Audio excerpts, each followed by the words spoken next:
오늘 설교 제목이 뭔가요? 아껴주는 것이 하나님의 마음입니다. 그랬습니다. 이렇게 정한 이유는 방금 우리가 읽은 10절과 11절에 보니까 여호와께서 이르시되 네가 수고도 아니하였고 재배도 아니하였고 하룻밤에 났다가 하룻밤에 말라버린 이 박능쿨을 아꼈거든. 하물며 이 큰 성읍 니느웨에는 좌우를 분별하지 못하는 자가 12만여 명이요 가축도 많이 있나니 네가 어찌 아끼지 아니하겠느냐 하시니라. 아낀다 말이 두 번이나 등장합니다. 그래서 아껴주는 것이 하나님의 마음입니다 라고 한번 적어봤습니다. 옆일까요? 옆에 한번 인사할까요? 아껴줍시다. 그랬으면 좋겠습니다. 아껴준다라는 말은 사람들끼리 서로에게 서로를 행복하게 하는 일입니다. 아껴준다는 것은 사랑한다는 것이고요, 아낌을 받는다라는 것은 사랑을 받는다라는 말의 의미입니다. 그래서 아낌 받는다라는 것은 너무 좋은 느낌입니다. 아껴주고 아낌을 받고 이런 일이 우리 인생 가운데 있다라는 것은 굉장히 행복한 일이지 않습니까? 여러분의 삶이 행복하려면 아껴주는 것이 있어야 됩니다. 뭔가를 아끼고 또 누군가가 나를 아껴주는 느낌, 그 느낌이 행복한 느낌 아니겠습니까? 그런데 사람들이 관계에 어려움이 생깁니다. 사람들과의 관계에 어려움이 막 생기죠. 그러다 보니까 다른 것을 아끼는 것을 만듭니다. 요즘 애완동물을 굉장히 많이 키우더라고요. 그래서 애완동물을 아끼는 마음을 가지는 거, 애완동물을 아끼는 마음을 가지는 건 참 좋은 것 같습니다. 정서적으로 사람에게 좋겠다라는 생각이 들기도 합니다. 어떤 사람은 취미 생활을 합니다. 그래서 뭔가를 모아서 자기가 그걸 아끼면서 취미 생활을 하는 이런 등등의 아끼는 삶을 살아갑니다. 아끼는 건 참 중요하기 때문에 그렇죠. 우리를 향한 하나님의 마음 맞습니다. 아껴주는 겁니다. 하나님은 우리를 아껴주십니다. 그리고 하나님은 우리가 또 아껴주는 사람이 되기를 바라시는 것, 그게 우리 하나님의 마음입니다. 자신을 아끼고 주위를 아끼는 사람, 하나님께서 원하시는 인생은 그런 인생을 살아가는 겁니다. 자, 하나님께서 우리를 얼마나 아끼시는지 베드로전서 2장 9절을 한번 읽어볼까요? 베드로전서 2장 9절은 저기도 적어놨습니다. 하나님께서 우리를 얼마나 아끼시는지, 우리를 어떻게 삼아주신다고요? 택한 족속, 왕같은 제사장, 거룩한 나라, 그의 소유가 된 백성으로 우리를 인정해 주신다, 우리를 아껴준다라고 이야기합니다. 우리 하나님은 우리가 정말 택한 족속, 왕같은 제사장, 거룩한 나라, 그의 소유가 된 백성으로 있기를 원하시는 겁니다. 여기서 더 나아갔어요. 하나님은 이렇게 하는 이유, 인원이라고 이야기하는 저런 말이 굉장히 중요하다고 그랬죠. 앞에 그렇게 존귀한 존재로 우리를 만들어주는데, 이는 어떻다고요? 너희를 어두운 데서 불러내어 그의 기이한 빛에 들어가게 하신 이, 우리를 어두운 데서 불러내어서 기이한 빛, 구원의 빛 안에 들어가게 하신 하나님의 아름다운 덕을 선포하게 하려 하십니다. 그렇게 이야기합니다. 여러분, 오늘 이 말했어요. 우리를 하나님의 거룩한 백성이 되게 만들고 제사장이 되게 만들고 택한 민족이 되게 한다라는 게 정말 중요한 개념입니다. 그런데 여러분, 이것보다 더 중요한 게 그 다음입니다. 바로 하나님의 아름다운 덕을 선포하게 하려 한다라는 거죠. 어쩌면 여러분, 앞부분에 나오는 거, 택한 족속, 왕같은 제사장, 거룩한 나라, 그의 소유가 된 백성은 수동적이지 않습니까? 예수님께서 그렇게 나를 만들어 주셔가지고 그냥 그렇게 된 겁니다. 그런데 그런 우리를 하나님은 쓰기를 원하는 거죠. 동력자로 사용하기를 원합니다. 우리가 그냥 수동적으로가 아니라 능동적으로 좀 더 의미 있고 복된 인생을 살아가기를 원하는 거죠. 그래서 하나님의 아름다운 덕을 선포하는 자리까지도 가게 되기를 바라는 거, 이게 바로 우리 하나님의 마음입니다. 여러분, 우리 신앙생활도 마찬가지입니다. 수동적이지 않고 능동적으로 하나님께서 나에게 뭘 주셨는지, 내가 어떤 존재가 되게 하셨는지를 깨달아 그 하나님의 뜻대로 살아가는 삶을 살아내는 거, 이게 훨씬 여러분 멋있지 않습니까? 우리 하나님께서 그렇게 저와 여러분들을 다듬어 주시기를 주님의 이름으로 축복드립니다. 자, 여러분, 그런데 아끼는 삶을 살아가고 아낌을 받는 거 참 좋은 겁니다. 그런데 아낀다는 건 수많은 문제를 일으킵니다. 아낀다는 거요. 학부모가 초등학교 선생님을 찾아갑니다. 행패를 부렸다는 기사가 많이 나오죠. 그래서 선생님들이 극단적인 선택을 했다, 막 이런 이야기가 나옵니다. 여러분, 그렇게 한 이유가 뭐였습니까? 아마 처음은 그랬을 겁니다. 자기 아이를 아끼는 마음 때문에 그랬을 겁니다. 자기 아이를 너무 아끼는 부모가 선생님이 내 아이한테 소홀했다라는 마음을 가졌겠죠. 무엇 때문인지 모르겠지만, 그래서 아이를 아끼다 보니 선생님을 찾아가서 행패를 부리는 겁니다. 여러분, 아끼면 행패를 부립니다. 아끼지 말아야 됩니까, 이거? 하마스와 이스라엘이 전쟁이 일어났습니다. 서로에게 폭탄을 퍼붓습니다. 서로 아끼기 때문에 그렇죠. 자기 나라를 아끼기 때문에, 자기 민족을 아끼기 때문에 서로에게는 폭탄을 퍼붓는 겁니다. 이 전쟁은 1948년부터 시작되어집니다. 1948년 5월 14일에 이스라엘이 건국을 합니다. 나라를 세우죠. 유대인들은 2000년 동안 디아스포라, 세계 방방곡곡으로 흩어져 살았는데요. 유럽에서 반유대주의 운동이 일어나면서 1800년대부터 서서히 유대인들이 우리의 땅으로 돌아가자라는 운동을 일으켜서 조금씩 팔레스타인 땅으로 흘러 들어가기 시작합니다.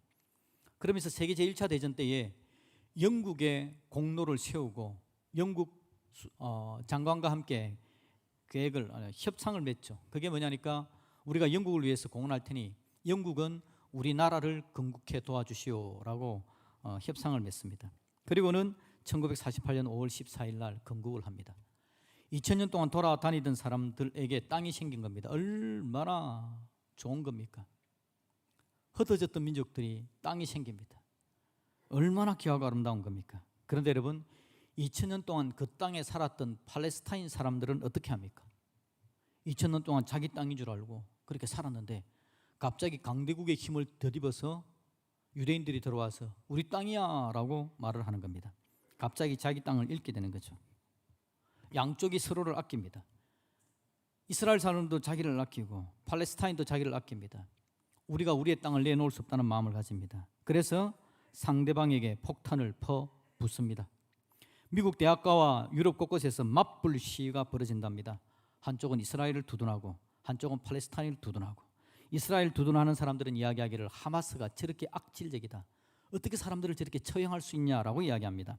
팔레스타인을 두둔하는 사람들은 이스라엘이 원래 가자지구 그 좁은 곳에다가 250만 명을 몰아놓고 얼마나 팔레스타인을 압박하고 위해를 가했냐, 그러니 지금 그거 보복되는 건 당연하지 않느냐, 서로를 비난하고 서로를 두둔합니다.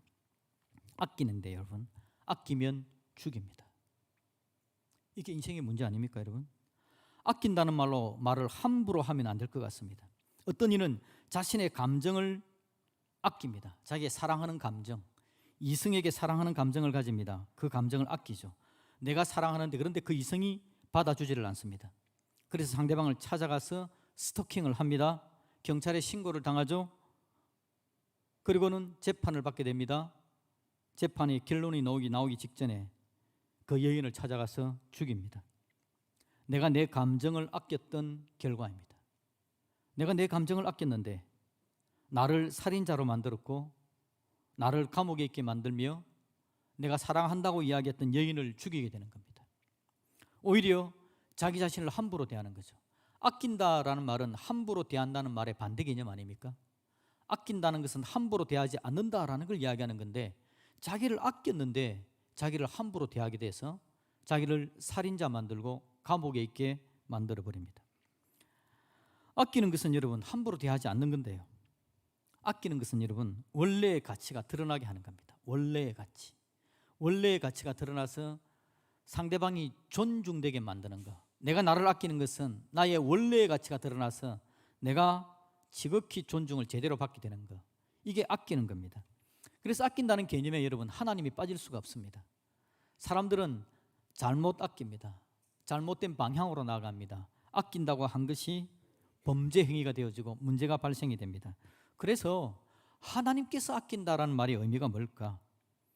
아낀다는 말의 의미, 아낀다면 어떤 방법으로 아껴야 될까?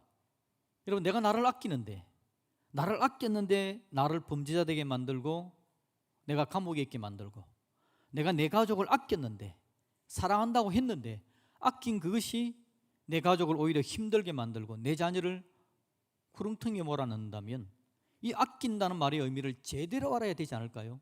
막 아끼면 큰일 납니다. 막 아꼈다가는 엄청난 문제를 보게 된다라는 거죠. 이거 여러분 나 자신에 대한 일이고 가족과 자녀에 대한 일이기 때문에 신중하게 아낀다는 말의 의미를 찾아내야 된다라는 거죠. 여러분 우리는 어떻게 아끼며 살아야 될까요? 아껴준다는 말을 제대로 사용해야 됩니다. 오늘 본문은 여러분 아껴줌의 의미를 우리에게 되새기게 해줍니다. 요나의 이야기가 등장하죠. 요나의 이야기는 여러분들이 대부분 많이 알고 있는 이야기지만 간단하게 한번 요약해 보겠습니다. 요나서는 1장부터 4장까지 나오는데요. 요나가 정말 죽기보다도 싫은 일을 하나님께서 요나에게 시킵니다.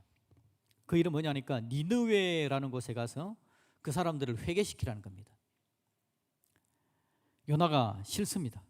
그래서 니느웨의 반대 방향인 다시스로 가는 배를 타게 됩니다. 왜냐하니까 요나는 자기 민족을 아끼는 사람이거든요. 자기 민족을 너무 지독히 아낍니다. 그런데 하나님께서 지금 가서 회개시키라는 사람들은 누구냐니까 민족의 적입니다. 얼마나 북이스라엘을 많이 괴롭히는지 아수르가요. 그런데 그 아수르를 하나님께서 회개시키겠다는 겁니다. 용서해 주겠다는 거죠. 하나님의 진노, 하나님의 벌을 내리지 않겠다는 겁니다. 그러니 자기를 민족을 아끼는 요나가 그 말을 들을 수가 없습니다. 하나님, 이 니느웨는 멸망당하는 것이 마땅합니다. 그런데 하나님께서 회개시키라는 것은 용서하시겠다는 건데 싫습니다. 그래서 도망갑니다. 그런데 여러분, 하나님은 요나를 정말 사랑하시는 분입니다. 너무너무 사랑하십니다. 요나를 아낍니다. 그래서 요나가 편협하여서 자기를 망치는 자가 되는 걸 하나님께서는 원치 않습니다. 편협하여서 하나님의 뜻을 거스리고 하나님의 방법을 알지 못하고 자기 마음대로 도망간 그런 좁아 터진 인생을 살기를 하나님께서 원치 않는 거죠. 그래서 하나님은 요나에게 가는 길을 막습니다. 태풍을 일으켜 그 배가 더 전진하지 못하게 만들고 큰 물고기 뱃속에서 3일을 보내게 만듭니다. 그러면서 요나의 마음에 하나님의 말씀에 순종해야 되겠구나라는 마음이 들게 해 주십니다. 여러분, 하나님은 아껴주시는 분이십니다. 하나님은 우리가 편협하기를 원치 않습니다. 우리를 아껴서 우리가 제대로 된 사고와 제대로 된 생각으로 제대로 아낄 수 있는 사람이 되게 해주기를 원하시는 것이 바로 우리 하나님의 마음이죠. 여러분, 편협하면 결론적으로는 자신과 주위를 함부로 대하게 되는 겁니다. 요나도 여러분 편협하여서 도망감으로 말미암아 자기 민족이 해야 될 일을 놓치는 편협한 자기 민족을 망치는 결정을 했고요. 하나님께서 살려주려고 하시는 니느웨를 살리지 못하게 하는 자기도 다른 민족도 다 죽이는 편협한 함부로 대하는 결정을 하게 됐던 겁니다. 결국 요나가 하나님으로부터 회개하고 이 하나님 알겠습니다 라고 마음 먹고 가게 합니다. 요나가 니느웨에 가서 말씀을 전하죠. 이렇게 전합니다. 여러분 40일의 시간이 있습니다.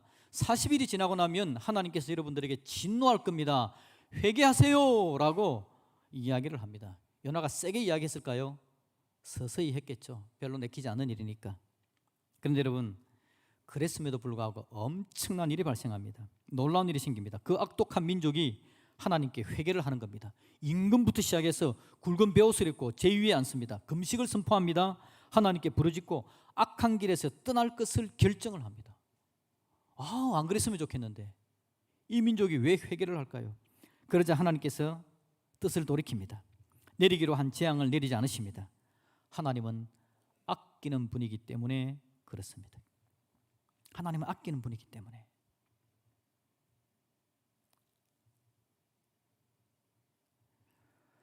하나님은 아끼는 분이기 때문에 그들을 용서해 주시는 겁니다. 자, 그런데 여러분 일이 결론적으로 이렇게 되었을 때 요나의 마음이 어땠을까요? 요나의 마음이 편치를 않습니다. 하나님께서 자기를 강제적으로 그렇게 끌어가니까 마음이 아직도 하나님께 동의가 안 되는 겁니다. 고생하면서 물고기 뱃속에서 하나님께 하나님 말씀 듣겠습니다라고 이야기했지만 적극적으로 동의가 안 되는 겁니다. 이건 도저히 안 되는 일인데 하긴 하지만 결론은 그냥 회개를 안 했으면 좋겠다라는 마음을 가졌죠. 그런데 그들이 회개하니까 엄청난 일이 발생합니다. 요나서 4장 1절을 보면요, 요나가 매우 싫어하고 성을 낸답니다. 하나님께 너무너무 싫어서 화를 낸답니다. 어떻게 하나님 이런 일이 있을 수 있습니까? 아끼는 하나님의 마음을 알다가도 모르겠습니다. 그렇게 표현합니다. 여러분 4장의 말씀을 한번 우리 공동체 읽기로, 공동체 성경 읽기로 1절부터 마지막 11절까지 한번 쭉 한번 읽어보겠습니다. 자, 한번 시작해 볼까요?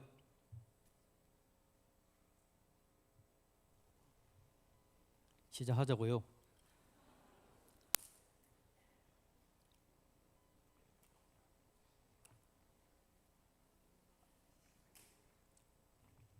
예. 제4장.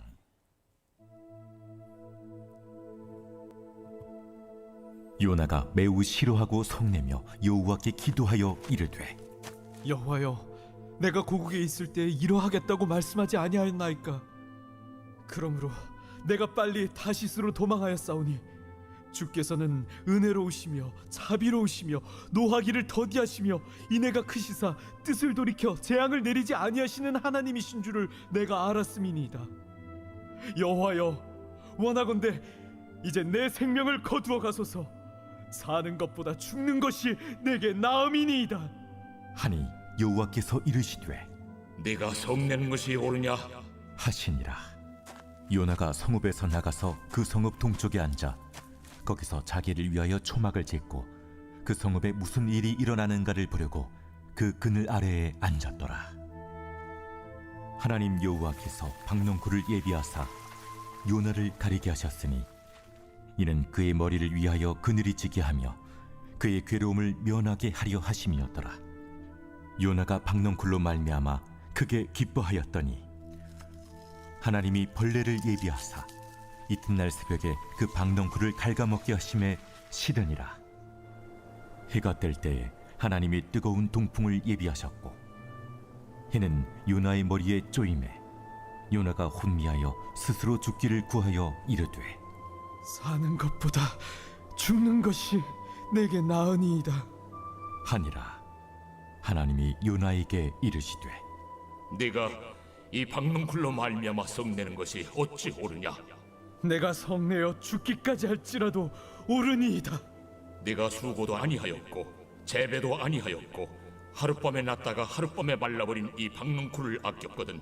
하물며 이 큰 성읍 니느웨에는 좌우를 분별하지 못하는 자가 12만 명이요 가축도 많이 있나니 내가 어찌 아끼지 아니하겠느냐?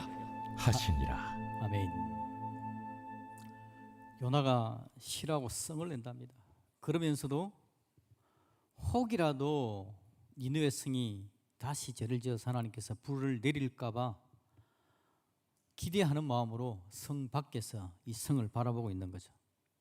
하나님께서 박능쿨을 이렇게 그늘을 만들어 주시는 장면이고, 그 다음날 하나님께서 갑자기 그 박능쿨이 벌레가 묵어서 시들게 만들어서 뜨거운 태양을 그리고 동풍을 막아주지 못해서 뜨거워지면서 또 하나님께 썩내는 그 요나의 모습을 보여줍니다. 그러면서 하나님께서 하시는 이야기가, 네가 심지도 않았고 네가 키우지도 않은 박능쿨도 네가 아꼈는데 이 성에는 좌우를 분별하지 못하는 자가 12만 명이다. 이 좌우를 분별하지 못한다는 말이 하나님을 알지 못한다는 말일 수도 있고, 말 그대로 좌우를 분별하지 못하는 어린아이가 12만 명이라는 말일 수도 있습니다. 적게는 12만 명, 많으면 100만 명에 이르는 엄청난 숫자가 지금 여기에 있는데 내가 이 성을 내가 아끼지 않을 수가 있겠느냐, 하나님께서 그렇게 이야기하시는 장면입니다. 여러분, 하나님은 아끼시는 분입니다. 너무너무 아끼시는 분입니다. 하나님은 처음부터 아꼈습니다. 창조 때 하나님께서 만들어 놓고 보시기에 좋았더라 아꼈습니다. 그렇게 잘 만들어 놓았는데 사람들이 죄를 지어 하나님을 떠나버립니다. 그럼 하나님이 어떻게 할까요? 그럼에도 하나님은 아끼시죠. 하나님은 아끼셔서 이 사람들의 죄의 문제를 해결하기 위해서 자기 자신을 십자가에 못 박아 죽습니다. 하나님의 아들 예수님이 십자가에 못 박아 죽을 만큼 하나님께서는 아껴주시는 분이십니다. 하나님 요나를 아낍니다. 말 안 듣고 다시스로 가는 배를 탔음에도 불구하고 아낍니다. 하나님은 요나를 아꼈기 때문에 박능쿨까지 보내시면서 그에게 하나님의 마음, 하나님의 뜻을 알려주시려고 합니다. 하나님은 지금도 저와 여러분들을 아끼는 하나님이신 줄로 믿습니다. 그래서 하나님은요, 그래서 여러분이 타고 가는 배가 풍랑을 만나기도 하고 여러분의 인생이 물고기 배에 들어갈 것 같은 삶을 경험하기도 하고, 그랬음에도 불구하고 또 성을 내고 화를 낼 때 하나님께서는 박능쿨의 일을 보여주시면서 하나님께서 아끼시는 것이 무엇인지를, 하나님의 마음을 전달해 주려고 하시는 분이 바로 우리 하나님이시다라는 거죠. 하나님은 끝까지 요나를 아껴서 하나님의 마음을 알려주려고 하십니다. 하나님은 오늘도 저와 여러분에게 알려주시고 들려주셔서 하나님의 마음이 뭔지를 알게 하시려는 분이 바로 우리 하나님이신 줄로 믿습니다. 그 하나님은 포기하지 않습니다. 요나를 포기하지 않고 이야기하시는 거죠. 하나님께서 요나에게 뭘 이야기합니까? 요나, 네가 지금 아끼는 게 뭐냐? 네가 아끼는 마음, 그 편협한 마음, 민족주의라는 마음을 가지고 있고 우리는 선민이라는 마음을 가지고 있는데 내가 이스라엘을 왜 택해 줬니? 내가 왜 아브라함을 보내고 아브라함으로부터 후손이 생겨서 이스라엘 민족이 왜 만들어지게 했니? 너희들만을 구원을 하려는 게 아니야. 나의 마음은 이 모든 사람들을 다 살려내는 게 내 마음이야. 하나님의 마음은 바로 그겁니다. 하나님은 이스라엘 백성 유대인들을 통하여서 그들이 복의 통로가 됨으로 말미암아 하나님의 복이 열방으로 흘러가기를 원하는 게 하나님의 마음이죠. 이 하나님의 마음을 이야기해 줌에도 불구하고 요나가 그걸 모르고 있으니 하나님은 알려주려고 하는 겁니다. 왜냐하니까 편협한 마음에 빠져 있으면 그들은 계속해서 그것에 빠져서 하나님의 뜻을 보지를 못할 거고 하나님께서 귀하고 존귀한 복의 통로가 되게 하셨음에도 불구하고 복의 통로는커녕 복이 흘러가는 것을 다 막아버리는 사람들이 될 것이기 때문에 하나님은 요나를 그냥 둘 수가 없는 겁니다. 하나님은 요나에게 말해주고 알려주어서 하나님의 뜻을 보여주는 겁니다. 하나님의 뜻은 열방이 회개하고 하나님 품으로 돌아오는 겁니다. 니느웨가 회개하고 하나님 품으로 돌아오는 겁니다. 그 열방 가운데 저와 여러분들이 있었습니다. 우리가 유대인이 아니잖아요. 저와 여러분이 그 열방을 사랑하시는 하나님, 아끼시는 하나님의 은혜 때문에 우리가 하나님 사랑 가운데 나오게 되어진 겁니다. 우리도 정신 바짝 차려야 됩니다. 하나님께서 나를 그렇게 사랑하셨기 때문에 하나님의 뜻을 우리가 볼 수가 있어야 되는 거죠.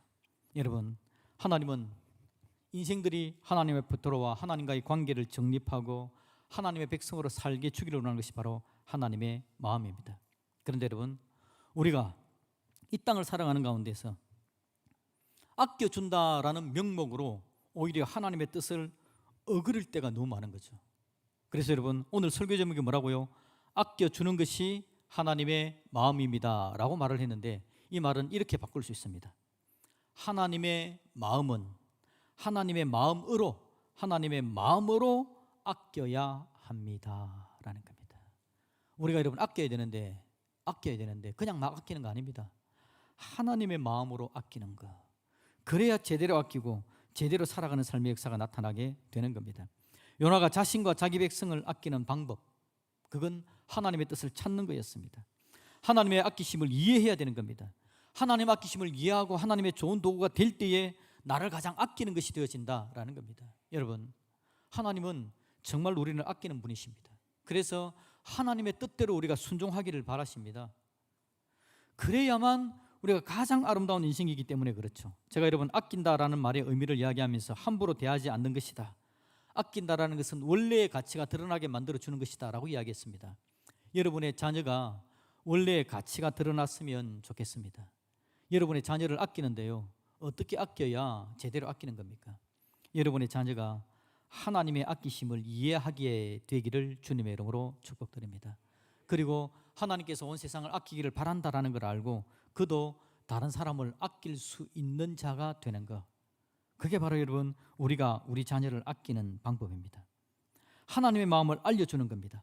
편협한 아이로 키우지 않는 것을 이야기하는 겁니다. 우리 인생은 여러분 편협하기가 딱 좋습니다. 사탄이 이 편협함을 이용해서 아담과 하와에게 그 속에 하나님보다 높아지려고 하는 마음을 불어넣음으로 말미암아 얼마나 깊은 죄 속에 빠지게 만들어 버립니까? 오늘 하나님은 저와 여러분들을 너무너무 사랑하시는 분이십니다. 그래서 오늘 하나님께서 우리를 통해서 아끼는 하나님의 역사를 만들어 가기를 원할 때에 우리가 그 하나님의 마음을 내 마음에 품고, 예 하나님 알겠습니다, 저도 아낄 줄 아는 하나님의 사람이 되기를 원합니다, 그렇게 고백하는 저와 여러분들이 되시기를 주님의 이름으로 축복드립니다. 하나님의 덕을 선포하겠습니다. 아끼는 삶을 살아내고 아낌으로 말미암아 내 곁을 함께 살려내는 믿음의 역사를 하나님 내 인생 가운데 펼쳐 주시옵소서. 그렇게 주님 앞에 설 수 있는 저와 여러분들이 되시기를 우리 주님의 이름으로 축복드립니다. 아멘.